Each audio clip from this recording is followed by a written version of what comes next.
दुष्काळानं हुरपळणाऱ्या मराठवाड्याला यावर्षी पावसानं चांगलंच झोडपून काढलं। शनिवारच्या पावसानं लोहा तालुक्यातील लिंबोटी प्रकल्पामधील जलसाठ्यात अचानक वाढ झाली। धरणाच्या 15 दरवाजांवरून पाणी वाहू लागलं।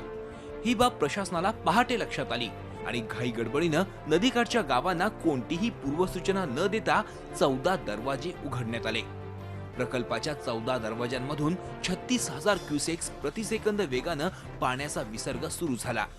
अचानक सोडलेल्या या पाण्यानं मन्याड नदीवरील डोंगरगाव, दगडसांगवी, बोरी, चोंडी यासह मन्याड खोऱ्यातील गावांना धोका निर्माण झाला आणि रात्री जे लोक शेतात गेले ते सर्व जण अडकून पडले।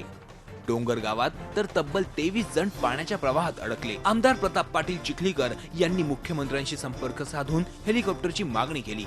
संध्याकाळी 5च्या सुमारास हेलिकॉप्टर आलं, पण खराब हवामानामुळे पुन्हा माघारी गेलं।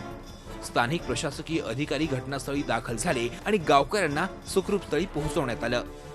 किनगावच्या भागामध्ये 2 पाझर तलाव फुटले आणि त्या पाझर तलावाचं पाणी ते लिंबोटीमध्ये आलं।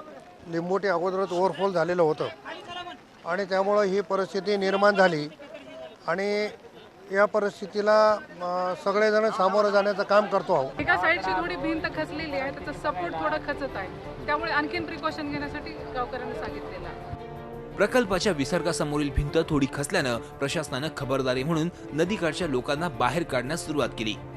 प्रवाह वाढत चालला आहे पाण्याचा।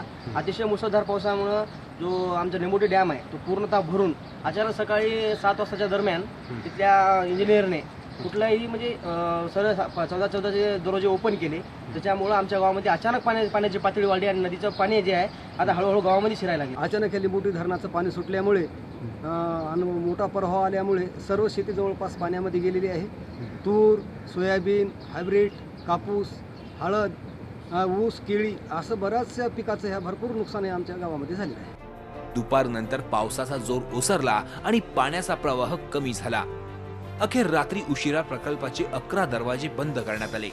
पाणी ओसरलं आणि नांदेडच्या अग्निशमन दलानं पुराच्या पाण्यात अडकलेल्या गावकऱ्यांची सुटका केली।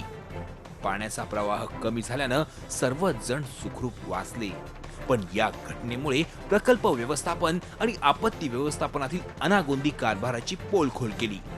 सतीश मोहिते, झी मीडिया, नांदेड। झी 24 तास रहा एक पाऊल पुढे।